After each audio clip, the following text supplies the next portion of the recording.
Hey guys, it's Angelo Christian with another great edition of Learning Hub. Today I have a very special guest, Mr. Willie Villarreal with Core Sports Recovery. Sure. Thank you so much, man. Oh, no I'm problem, so man. honored to, I'm glad to we got be to- in your clinic today, and I'm actually a patient of the doc, and literally changed my life. That's why I wanted to bring him on the show. I hadn't touched weights in over 4 years. Prior to coming to see him, I was flabby, apathetic, tired, had no energy, lethargic, and just really felt like no desire, for any Lost even your mojo. yeah, literally. Even my wife said, "Hey, Angelo, what's going on?" I'm only 36 years old, and so I came and saw you, and you did an assessment on me, and you hooked me up, man. With you told me what I needed.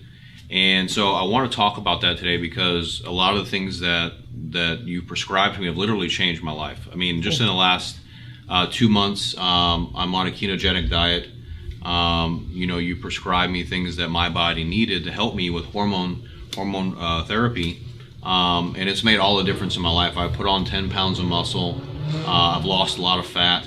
I feel great. I feel like I'm 20 years old again. Cool. And so I'm grateful for that, and you point me in the right direction. No problem. But I really want, because we have a huge following, we have a lot of people that follow us, and to spread the word out about who you are, what you do, and the ketogenic diet. Some of the things that you philosophize about, and why is it so important, right? Okay. Because there's a lot of controversy about the ketogenic diet. It's just another fad. It's BS. Testosterone's bad for you. It's dangerous. It's it's voodoo. Even trying to get my own family to come in here, they're like, whoa, you better not do that. So, and I tried it out, and it's literally, like I said, it's made me feel phenomenal. And I love the way that I look now. I'm excited to go to the gym and lift weights. Yeah. And I just feel like I'm 20 years old again. So. Want to pick your brain, find out who you are, and learn a little bit about your company and what you do. So cool, man. Well, I appreciate you, man. I'm glad you're feeling better. That's awesome. So that's the goal. The goal is to make you an active, healthy, vibrant 80, 90-year-old, right? Like, we can make you live till you're 100 years old with medicine, but who the heck wants to be bedridden, right, at 90 years old? Basically, we've lost kind of our way in medicine. A lot of us got into medicine because we wanted to help people, right? And help people. Once you get into medicine, you really see you're helping very, very few people. Why? Because, a lot of the stuff that we've been taught is wrong or misguided. And there's a lot more to it. And it's honestly a lot simpler than we thought. We've kind of lost our way and made it much more complicated than it has to be. So everything with me, as you notice, like with our initial consult, I mean, I am a little bit different from your typical office visit because I will spend the hour, our initial consult's an hour. I need to get to know you. I need to know everything there is about you to really affect change, right? So I need to know your nutrition. I need to know your habits. I need to know what's going on. So our consults are an hour because I need to know, with me, everything, as you saw, starts with nutrition. Right. Because we can be doing medications, we can do, but everything still circles back to proper nutrition and diet therapy. But then there's the problem because what we've been told for the last 50 years is proper nutrition is basically wrong. And why did it happen? Well, before 1950s, it was known. If you want to be thin, you avoid refined sugars, starchy vegetables. Right. Follow the food pyramid. Okay. Well, you actually did. The food pyramid came in the 70s. Okay. Yeah. So in the 50s, basically, they knew what it took to be thin. Okay. Then we had this infamous villain called Ansel Keys that came in, and he told everybody, hey, everybody knows now, right, that eating fat, saturated fat especially, clogs your arteries, you're going to get heart disease, and you're going to die, right? That's not even debatable. Okay. Well, come to find out, it's not true. It was not based on science. There's no scientific evidence that shows that. But that's what became the recommendation. So about the 1950s, the whole calories in, calories out came in. The whole energy balance came in. So what did they look towards? Fat. Why? Because it's basically very calorically dense. So it became the villain, right? So fast forward a little bit to the 1970s, Senator McGovern basically put out these dietary guidelines, which spawned the infamous food pyramid. Yeah. Okay, yeah. so all of a sudden we went from eating foods that we knew made us fat, so breads, grains, cereals, pastas, all those, rices. Now, suddenly, they became the foundation. We're supposed to eat 6 to 11 servings of breads, grains, cereals a day. Well, my response is like, no wonder we're all obese. Okay, well, let's talk on that, because why is it if someone's going to eat carbohydrates, why do they get fat? I mean, what is it? Well, the main thing, it all still, again, trickles back to insulin. Insulin response in the body. So insulin has mainly one job in the body, is to store fat. There's a lot of other, I'm oversimplifying it, but basically any carbohydrate increases your glucose, increases your insulin, and then once your insulin is up, it stops lipolysis, stops the breakdown of fat. Okay, so now the standard American diet, think about it. Standard American diet is high fat, high carbohydrates. Right. It's not fat that makes us fat. It's carbohydrates. Okay. It's high fat, high carbs. The standard American diet is burger, fries, and a Coke. Yeah. Right. Yeah. Pizza. Pizza. Sugar. Cupcakes. You ask somebody what a fatty food is, they're like, oh, a cupcake. Cake. No, that's high fat, high carb. Yeah. Okay. So whenever they put out that food pyramid, you can see, if you look at statistics, if you see the studies, you can see an unmistakable trend line started right at 1980 of when we became more diabetic, more obese as a nation. We have quadrupled worldwide the amount of diabetes since 1980 to now. Right. So it was about 100 million in 1980. Now it's about 400 million. Right. And it's projected to be 700 million by 2025. So, people talk about the ketogenic diet and they say, well, oh, it's a fad. Well, it's not a fad. It's been around actually since the 1800s. It was really, really highly used in the 1920s. It was the standard therapeutic approach. It was the recognized therapeutic approach for epilepsy until Dilantin came along. It was a standard recommended therapy in the medical books for diabetes. If you came to see me and you had type 2 diabetes, I was told medically to put you on an 80% fat, 15% protein, 5% diet. Okay. 5% protein, 5% fat. I mean, sorry, 5% carbohydrate. Okay. So basically, that is a ketogenic diet. It just wasn't called that. Okay. So as time went on, little by little, it shifted away from the ketogenic diet. Now it's made a necessary resurgence. Why? We're at a tipping point. Statistics. Basically, I'm in the process of an 18-month study right now through Maryville University, basically where we're showing where the ketogenic diet will reverse type 2 diabetes, lower A1C, lower fasting blood glucose, and body fat composition. Wow. In a 3-month period. So, but the reason is because the statistics show that about 14.3% of the population has type 2 diabetes. That's diagnosed. That's not even undiagnosed. And 38% of the population has pre-diabetes. So couple that together, that's 53 plus percent. That's unbelievable. So put it this way, for the first time in history, more Americans have diabetes than do not. Okay, so people say, even the people that will even concede the ketogenic diet works, they'll sit there and go, okay, well, the ketogenic diet works, but it's only for people with type 2 diabetes or for people with epilepsy. Well, guess what? That makes up the majority now. So you can't use that as an argument. Maybe if it related to a small percentage of people now, you can make that argument. But when half of America now is diabetic, when 70 to 80% is obese and overweight, then you can't make that argument. So it basically, it's made a resurgence because of the necessity and because it works. So like there's companies like they're out there called like Virta Health, which I'm looking to partner with also. Virta Health was started by Dr. Sarah Hallberg and Dr. Eric Westman out of Duke University. And they're a diabetes reversal clinic that uses ketogenic therapy to reverse type 2 diabetes. Wow. And they're spreading over, they're they're spreading across the U.S. And so I'm really looking to meet with them. I'll be speaking at a Low Carb Kansas City conference in October. Okay. And Dr. Eric Westman, a few other experts, Dr. Adam Nally, who just wrote Keto Cure, will be there. So Dr. Eric Westman wrote Keto Clarity, which actually, what's really cool, he's the one that started me on this journey a few years ago, about 6 to 7 years ago. And then come full circle, last year, I got to be on stage speaking at a conference. Wow, that's awesome. That's awesome. With him. Yeah, that's awesome. And so I was at, I went from, kind of following him, real fanboy to being on a Q&A panel on stage with him. So that's awesome.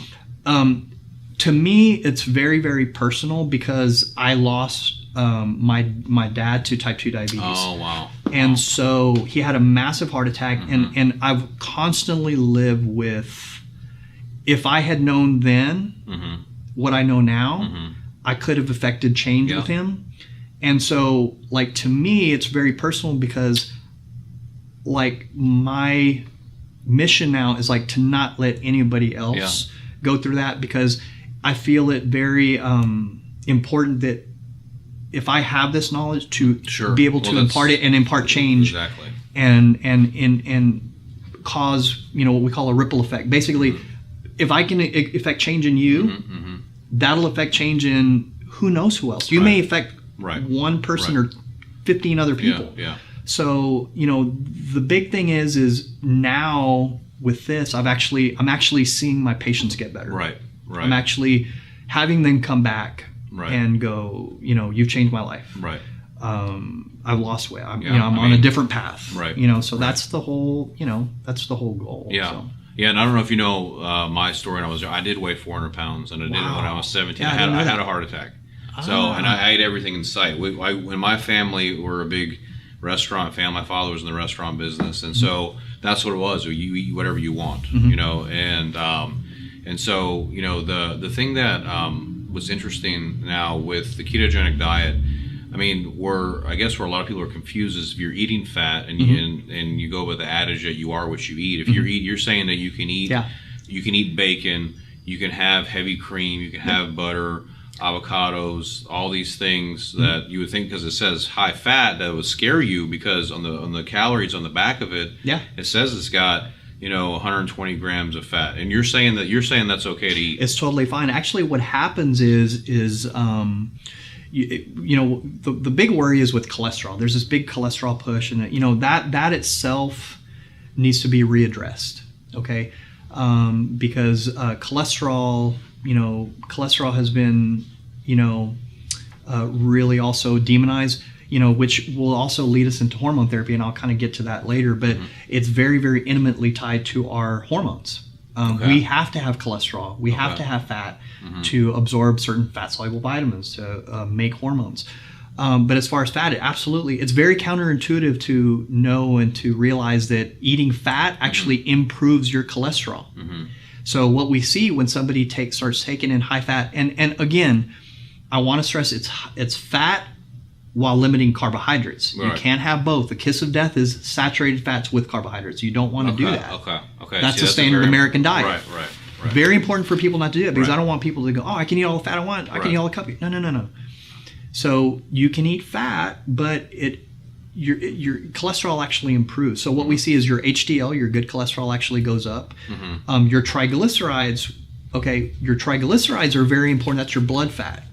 The body wants to stay in homeostasis. So basically, the body wants to maintain low sugar in the blood and low fat in the blood. Fat in the blood is the triglycerides.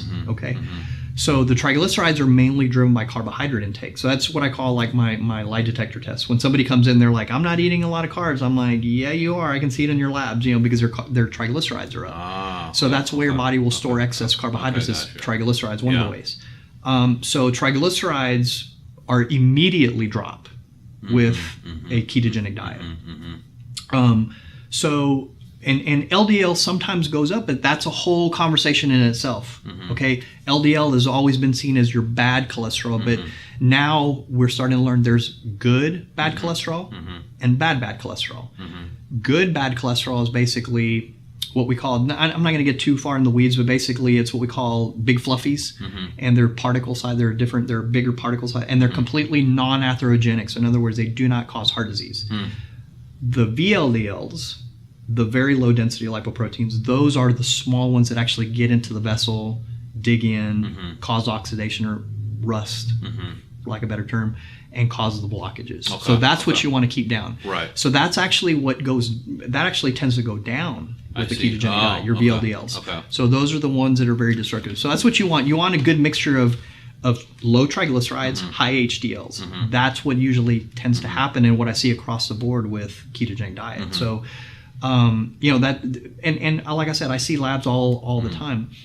Sugar and refined sugar, box food, artificial food, refined food, it's killing us as a nation. Yeah. It's literally, if I could get people, let's do it in steps. If I could get people to just, one, stop eating quick foods like box food out of convenience, frozen foods, anything in a box. The body knows exactly what to do with a whole food. It has no idea what to do with high fructose corn syrup, soybean oil, all these things. My girls will be here at the staff and they always try to tell me that, they'll bring, well, is this good to eat? Is this healthy to eat? And they'll bring me a bar and I'll say, pronounce that word. And they're like, oh, I can't pronounce it. If you can't pronounce the word, don't eat it. Okay? So that's one thing. So what I try to do with patients is shift them easily, incrementally. So the goal being start little by like limiting carbs, like 20 grams of carbs a meal. And then shifting with a goal depending on what they have. If they have type 2 diabetes, if they have true metabolic syndrome, hypertension, obesity, overweight, then it's more imperative for them to do a stricter ketogenic diet. If they're more insulin sensitive, then they may be able to do a cyclical ketogenic diet, adding still where they're able to have some good whole food carbs. So still healthy, right? Still like sweet potatoes, things like that, but still limiting carbohydrates. I mean, interesting note about carbohydrates and fats and proteins. We have to have fats. We have to have proteins. There are certain disease states that happen if we don't have enough fat in our diet and we don't have enough protein in our diet. There's no single disease state that comes about from not having enough carbohydrates in your diet. There's no such thing as an essential carbohydrate. Okay. There isn't. So one thing that because I've been on this diet now, and I used to be really deep into bodybuilding, and there was a time I actually competed too. And one of the things and I've talked to a lot of my friends that are deep into bodybuilding is the effects on the physique. What's your thoughts on taking some of the attributes of the ketogenic diet, but then cleaning it up a little bit with just like cleaner proteins like fishes and vegetables, and laying off some of the high like briskets or ribs or like I said, it just depends what there's really no, like, I actually prefer people to be on high fat proteins, which are beef, pork, lamb, things like that, fatty fish. There really fatty is, fish, fatty fish. They're really, I mean, and honestly, again, we're all so unique and all so different that, what might work for you may not work for me, but still with the same basic kind of frame of still low carbohydrate. Now like me personally, I've been ketogenic for about 7 years, but I can have up to 100 grams of carbs a day and stay in ketosis, and because I check my blood ketones. So I can have, but because of my training schedule, because of my activity level, I can maintain ketosis at that amount of carbohydrates. Some other people that aren't, but I wasn't always like that. I've become much more insulin sensitive as I've gone on over the years with my ketogenic diet. And we'll kind of get to, like, the big game changer was the ketones. Once that came into the picture, that is a cool story in itself. But I was doing ketogenic. So one of the things that started me on my ketogenic journey was, I was like, man, I can't lose weight. I was eating the 5-6 meals a day that were prescribed, and you got to keep your furnace burning and carbohydrate. Man, I couldn't lose weight. I just couldn't lose weight, and so I started looking into. Somebody said, well, you should look into this low carb thing, and I said, man, well, can an athlete do it? And Well, there's this really great book by Dr. Jeff Volek and Dr. Steve Finney. It's called The Art and Science of Low Carb Performance. They did this interesting, everybody needs to look it up. It's called the FASTER study. Okay, the fat adapted substrate in trained elite runners. And what it is basically he blew up the book. He blew up the knowledge as far as the whole notion that you have to be a carb-driven athlete. You have to have carbohydrates.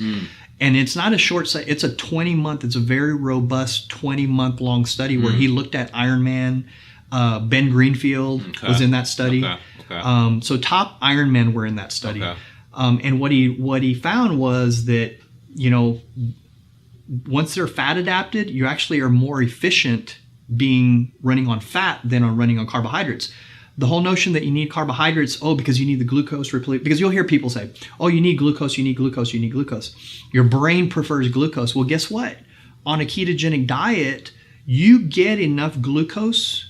Your body will make enough glucose to feed your brain through gluconeogenesis, or basically a fancy word for making new glucose from the protein you eat. Whenever you eat enough protein, which you get enough protein with the ketogenic diet, mind you, the amount of protein that we've always been told that we need is a little bit overblown too. We don't need as much protein as we've always been told because it's like protein. But you get enough protein in the ketogenic diet to induce gluconeogenesis, where your body will make enough glucose to feed your brain. So you get enough from that. What was interesting at the end of that 20-month study was that the carb athletes and the ketogenic athletes both had the same amount of glycogen repletion, because that's always the big thing is, but you can't replete your glycogen. You deplete your glycogen, and if you're not taking in glucose, you know, you don't have enough glycogen repletion. And that study blew it up. So basically the fat adapted athletes, the keto adapted athletes, they are able to replete their glycogen stores just as well as the carb people do. But guess what? The carb people, they actually, if they're not, as long as they're not getting their sugar, as long as they're getting their sugar, they're fine. But if you're not getting your sugar, you hit that bonk. They call it the physical and mental bonk. They call it the bonk, the wall. You know, that Ironman hit. The problem with that you hear is that it always messes up their gut. It always messes up their stomach. Perfect example of that was one of the Olympic athletes in Brazil, just leading the pack, about to win. I think it was like the 50-kilometer walk or something, and she actually was right by the finish line and actually dropped out of the race right before she won the gold medal because she dropped out from GI distress, from the GI pain, because she had been having goo and gel, like the glucose gel, the whole time. It'll really destroy the gut. You'll hear Ironman all the time say that it really destroys your gut. It's not to say that it's the only way. Okay, I'm not here to say keto's the only way. There's a lot of elite carbohydrate driven athletes that do well. But I am here to say that it is a viable option, and it's been proven to be just as good or better in a lot of Ironman, a lot of CrossFitters, because that's another big one. That, you know, you need the glycolytic, you know, it's a glycolytic pathway. We're showing where actually, you know, there's a lot of fat adapted CrossFitters that, you know, are doing Olympic lifting and things like that, are doing very, very well with ketogenic diet and actually ketones as fuel. So now on that, are you saying that the fat is a better source of energy than the protein? Well, not really protein, but as far as a long-term like fuel storage. So our body stores about, you know, 2,000 kilocalories of as a male, 2,000 calories of glycogen. 1,600, 1,800 for women. We have about a 40,000 kilocalorie tank of fat that we can access. But unless you're fat adapted, you can't access that fat. And people say, yeah, but I'm really lean. Even somebody that's 10% body fat still has about 30,000 calories of pent up fat that they can access. But you have to be able to access it. In other words, you have to be fat adapted. So what does that? I mean, what does that mean? So ketosis doesn't equal keto adaptation. That's where a lot of people. It takes a different amount of time for different people, but keto adaptation is where your body knows what to do. Your body basically transforms. Your body basically transitions into being an efficient fat burner. That takes a good 4, 6, 8 weeks. And you're saying that this right here helps? Oh, absolutely. That actually bridges the gap. So whenever I started training people originally on the ketogenic diet, I would tell my athletes, I said, hey, look, this first 4 weeks, you may have a dip in performance until your body really transitions and your body starts really learning how to use your fat for fuel. What we've seen, and me and a lot of other people have seen with the ketones, is that there is no drop in performance. It bridges the gap because it fills that gap of fuel that you need. The ketones themselves, so the way that I was, like I was telling you, I was very skeptical. I'm gonna be real honest. Yeah. I was doing the ketogenic diet and I was a keto purist, and I was like, I had no idea what the ketones were.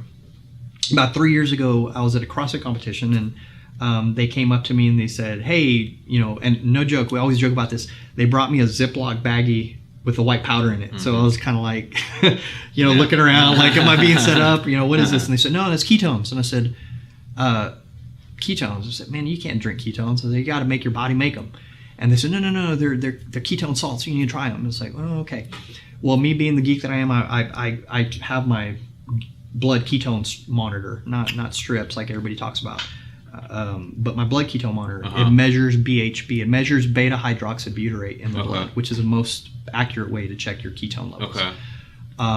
And so beta hydroxybutyrate is the main ketone. There's beta hydroxybutyrate, acetoacetate, acetone. Those are the three main ketones. BHB is the one that gives you the most energy and most prevalent. So the ketones were strict BHB. So I was like, I'll try them. Well, I measured my blood and I was 0.6 because I was pretty ketogenic. So for people that know, 0.5 to 5 millimoles of ketones in the blood is what we consider ketosis. In reference, somebody that's epileptic, they want to be in the 2 to 3 range millimoles. That's where their seizures usually get better. They stop or they have less seizures. So I was about 0.6. Anything above 0.5 and you get benefits of ketosis, right? Any amount of ketones, really. Okay, let me ask you something right on that point right there. So when you're saying that you're in ketosis, then you're accessing this fat storage, you're actually burning the fat. There's different, just because you're drinking these doesn't mean that you're burning fat. This is just a strictly fuel source. When you say that you're in ketosis, though, what does that? Elevated blood ketone levels. So a state of ketosis is basically where your body is very, very efficient at using your breaking down your fatty acids and making ketone bodies. Our body runs on 2 fuel sources. That's it: ketones or glucose. Okay. In the past, it was always an either-or situation. You were either using glucose or using ketones, and the only way you were going to get into ketosis is either starvation or fast. Okay, like if you do a fast or a starvation diet, or if you were in a ketogenic diet. So the reason that a ketogenic diet works is because the macro ratio of high fat, moderate protein, low carbohydrate actually mimics a starvation fast to the body. The body thinks it's in a starvation mode. So the body starts pumping out ketones. Okay? It's not being bumped. So like we talked about earlier, carbohydrates, right? They bump insulin level. Guess what? Fat doesn't bump your insulin. It doesn't have an insulin response. Okay? Maybe later, a few hours later, like next day, it may have an insulin. But fats don't bump your insulin the way carbohydrates do. Okay, so the thing with the ketones is that the ketones give you the benefits a lot of times that you get from a ketogenic diet are from the elevated blood serum ketone levels. Okay, the brain loves the ketones. The brain prefers ketones, actually, like 38% more efficient on ketones. But certain tissues in the body actually prefer ketones. So the heart, skeletal muscles, it's been shown in a lot of studies. Now the ketones, where so when I tried them, I was 0.6 on my blood serum. I took them, and about 30 minutes later, I was 1.8. So it tripled my ketone. I'm like, okay, what is this? Like, it's in the blood. It's not I'm peeing out. I'm not. So I started looking into it. I started diving into the research. That's when I started looking into the research of like Dr. Dom D'Agostino, who's one of the top formulators. He's one of the top ketogenic minds in the world. if you look on his site, he really recommends the ketones, the Keto S. So a lot of the work with the ketones spawned from his work. So the ketones were the key. So when I started looking into the data, like where do they come from? It's interesting to know the ketones basically they were developed.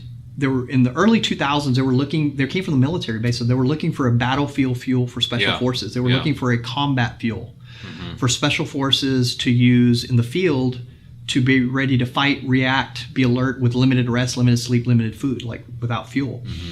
When you're on a 72-hour mission, they're not eating. Right. Okay. Right. Well, they looked into the work of Dr. Kieran Clark and Dr. Richard Veach. They were working with two things called ketone esters. Ketone esters are kind of a step above ketone salts. There's a really good video of Ben Greenfield right before he does his Ironman. Okay. He was like I think 0.6, and he drank these ketone esters that Dr. Veach gave him, and he bumped up to 8 millimoles. Oh wow! Like in 20 minutes. Wow. Now there's not really, unless you're going to do an Ironman, like there's really not a lot of use to do that daily. As a daily, you wouldn't want to be bumping your ketone like daily like that. Unless you need it maybe therapeutic for like epilepsy or something. But the ketone salts are bump you a little bit less, so they'll bump you a couple of millimoles. Okay, so they do it, so they're more conducive to be done daily. So one thing we're finding with the ketones is that they're actually they actually amplify the diet. So for me to sit here and go, oh, this is all you need, no. I use it as a tool to be more compliant. It's a really good tool to help with initiation and compliance. I did the ketogenic diet with patients. Does it work? Absolutely. It's hard. Initiation was hard. Compliance was hard because initiation, when they're first starting, their body almost goes into withdrawal. If you're used, it's like a sugar withdrawal. It's like, what are you doing to me? Like, where's my sugar? So you'll get something, you hear about the keto flu. Keto flu a lot of times happens, it means it's working. You know, what it is your body, most of us are dehydrated anyway. A lot of people don't drink enough water, don't take enough electrolytes, don't have enough minerals. Sure. So what it does, initially what happens is as soon as your insulin drops, it signals the kidneys to get rid of sodium. So what follows sodium? Water, right? So what happens? Blood pressure drops, right? Which is good. But you lose sodium, you lose potassium, you lose minerals. So you lose electrolytes. Well, that's why people get, oh my God, I got a headache. And very easy fix for that. Well, we don't really get that with the ketones. Right. That's more with just the diet when you're transitioning to the diet. Now the ketones, what they've done is they amplify the diet by, they help people make better choices. So I use them in conjunction with the diet. I don't just say, here, this is all you need. Right. You can have whatever you want. No. It's a tool to help you become more compliant with your diet. Right. And so when patients or people come and see you, this is an assessment that you do on people, right? Oh yeah. And you'll prescribe them, hey, this is what you need to do. Get on this diet. And then I mean, and also talk about some of the other things that you do here. You offer a whole range of different services. Yeah, I know we've talked a lot about nutrition, but like to me, it's the core. Like, so in other words, we talked earlier about the 4 pillars of health, right? Like I believe in the 4 pillars of health. So you got to have all 4 to be optimally healthy. Okay, right? What are the 4 pillars? So the 4 pillars basically are diet, nutrition, number 1, right? Exercise and activity. Does everybody need to be doing CrossFit or like just no? But move, do something, do something. Right. Lifting weights is great. Exercise is amazing. It's the best wonder drug there is. Well, on lifting weights, isn't that? I mean, that helps to reduce the telomeres. I think with I mean, it's a huge. I mean, it's very, very good for. I mean, the studies on actual training, on barbell training, there's a great book called The Barbell Prescription by Dr. Sullivan, and it just talks about all the benefits of barbell training with the aging phenotype, so 50, 60, 70, 80-year-olds. So you're never too old to lift weights. Right. So I want people more active. Right. Number 3 is hormones. Okay. That in itself is a whole controversy, but we need them. Okay. We could have an hour-long conversation on why we have why we have such a depletion of hormones. Could it be the environmental toxins that we're bombarded with daily? Could it be the plastics, the lotion, just everything, the air? I mean, we could go on and on, right? Xenoestrogen in the water blood. We could go on. So the point is, it is what it is. We could even talk about food. You know, in my opinion, the low fat requirements that we've been telling people for 30 years have really made us more susceptible to having low hormones, because we have to have cholesterol. We have to have, we have to have fat to make hormones. But okay, let me ask it on the hormones, because I was kind of in my family, like before I came here, my test levels were like ridiculously low, like 80, like just horrible. And I got kind of plagued by my family, like, hey, that's very bad for you to go and do that. Why are you taking these things? And since I've done that, I mean, I feel like $1 million. You know, I feel like just a champion. So, I mean, can you kind of talk, because there's a lot of controversy on taking hormones, and like it's bad. There's a lot of what we call hormonophobia. Yeah. Like a phobia is basically like a fear that's has no basis. Right. So a lot of it is just misinformation, information that's been passed on and parroted over and over and over that's actually now false. There's, for men, we hear about, it causes prostate cancer. False. I mean, what 18-year-old, 20-year-old that has peaked at his highest level of testosterone, have you ever heard has prostate cancer? Yeah. Doesn't happen. Whenever, when do we get prostate cancer? Yeah. When we're 60, 70, 80 years old, when our testosterone is low and our estrogen is high. Yeah, now why is that? Then the people, they'll say that, but then they'll go and get a Monster drink. Oh, absolutely. Take a Ripped or Jack, absolutely. Yeah. The same thing with nutrition. It's like we talked about it's like, they want to say, show me the research on the ketones, but, they'll think they won't think twice about going and getting a neon colored Monster energy drink. And but they want to see the research on ketones and which actually exists. And like, as far as hormones, we're seeing more and more and more information on the benefits of them. Right. As early as last year, they made a statement coming out saying, everybody that has type 2 diabetes should be on testosterone. Oh. Yeah. Wow. Because there's a very intimate link between low T and type 2 diabetes. Wow. One of the biggest risks for heart disease in men now is low testosterone. More and more people, more and more cardiologists are actually recommending testosterone that are up with the science, that are up with the data. I had actually a guy this morning that was measuring our house for carpeting, for flooring. We're doing, and he heard me talking on the phone, and he was asking my wife, said, "Oh, does he do all that?" I said, "Yeah." He says, "Oh, my cardiologist just told me to do the ketogenic diet and to do hormones." Oh, wow. And so more and more people are recommending testosterone, now when they know what it is. Here's the thing with testosterone, and that, testosterone is what makes a man a man. Okay, I think a lot of the bad stigma, the negative stigma it's gotten, is from the anabolic steroid use, and people think there's a very, very big difference between PEDs, performance enhancing drugs, and the use of like anabolic steroids and roids, and proper hormone therapy for optimal health and wellness. There's a big difference. Yeah, and that could be because, a lot of mixing of information. Like Mark McGuire, Canseco. I got a negative stigma. Because that's what they know about it. That's what they know about steroids, is that, that's what Mark McGuire used to cheat on baseball. That's what Barry Bonds used. And there's just so much misinformation. There's a lot of mixing of information. Right. And one of the big things that anybody can do if they have any questions is they can go to the androgenstudygroup.org. Okay. So Dr. Abraham Morgan-Taylor, he's a Harvard-trained urologist, has studied testosterone for over 40 years. He started this androgen study group to basically dispel all of the myths that come along with testosterone use.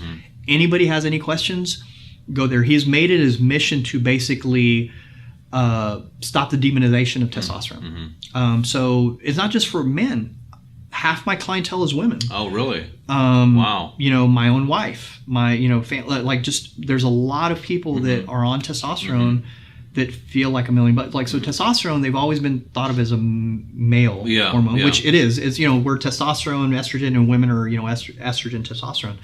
But testosterone is super important for women as well, for a lot of health, a lot of health reasons. So, a lot of it is just kind of the re-educate. So it's kind of that whole paradigm shift that's going on with diet nutrition too. Re-educating what we thought is a proper diet.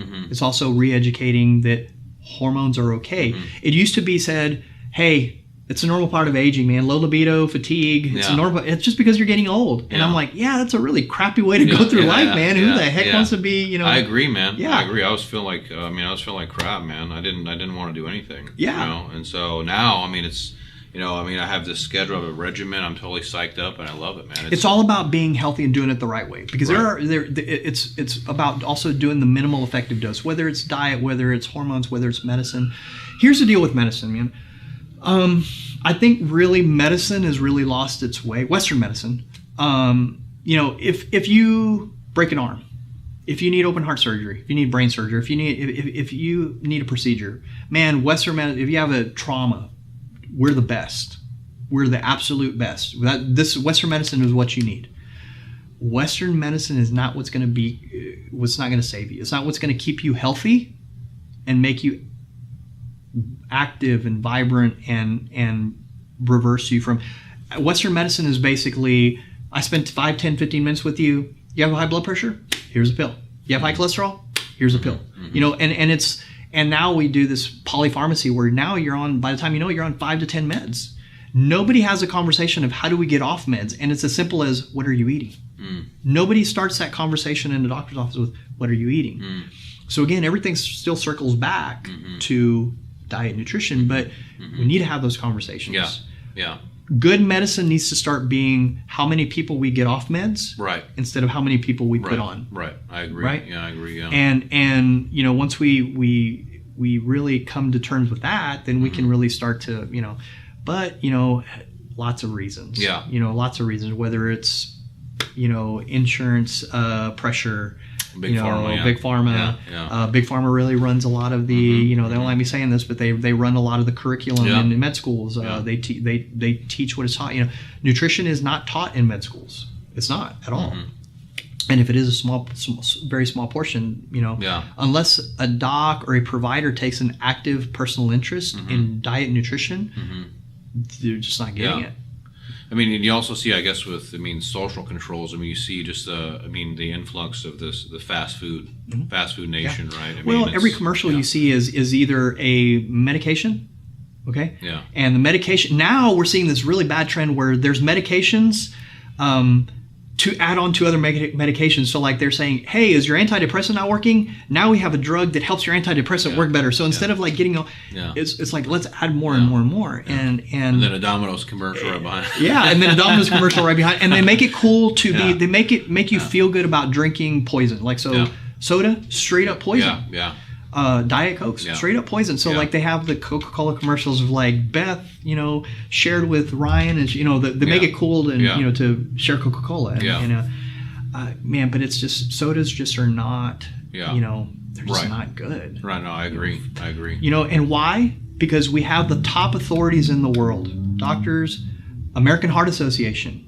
American Heart Association put out a pamphlet basically with their dietary guidelines saying that you should eat breads, grains, cereals, pastas, vegetables, starchy vegetables, low in fat and cholesterol, and that you should drink fruit juices, and carbonated soft drinks. That's from the American Heart Association. So when you have the top authorities telling you what to do and how to eat like that, then you're like, that's why we have an epidemic. We have you know, like we're in Houston. It's I mean, is it the fattest city? It was voted one of the fattest cities. It was voted one. And here's the deal. Don't take our word for it. I mean, walk into the mall on a Sunday. I know. Walk into I keep hearing people. Somebody told me today. Oh, we just went on a cruise. Oh, it was terrible. We went to Disney World. with our kids, and it's everywhere. 3/4 of the population are like, oh my God, everybody's over. And it's not to fat shame. My job, I'm trying to help people. Like, no, it's a health concern. It's a health concern. And here's a reason it's a health concern. Obesity, diabetes doesn't just affect the person that has it. It affects everybody as a whole. We're spending, get this, $327 billion a year in the U.S. on diabetic care. $90 million lost to productivity every year. So, and it's getting worse. Some of the projections are from 2015 to 2030 that diabetes is set to increase by 54%. Oh my God. So we're not. So they're like, well, why is ketogenic diet? Why is there? Because we're not improving. Yeah. We're not winning the war. Yeah. Diabetes is getting worse. Obesity is getting worse, and there's more overweight people. So I mean, and nothing is changing. The low fat, low calorie, exercise more. So the eat less, work out more. That hasn't worked. Yeah. It hasn't worked for 30 years. And so basically the summarize your solution then for best mental state longevity is to get into the ketogenic diet.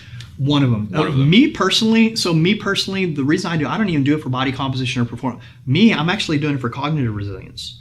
A lot of the studies that are even being done on ketogenic diet aren't even being done in the body composition realm.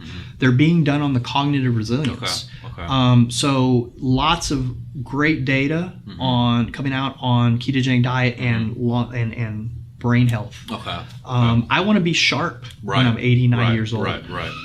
I think people need to take control of their own bodies.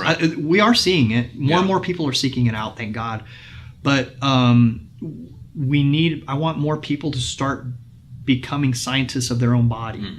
That's why biohacking's so big. Biohacking, basically biohacking is a buzzword, but biohacking, all it means is affecting your environment properly to improve your health.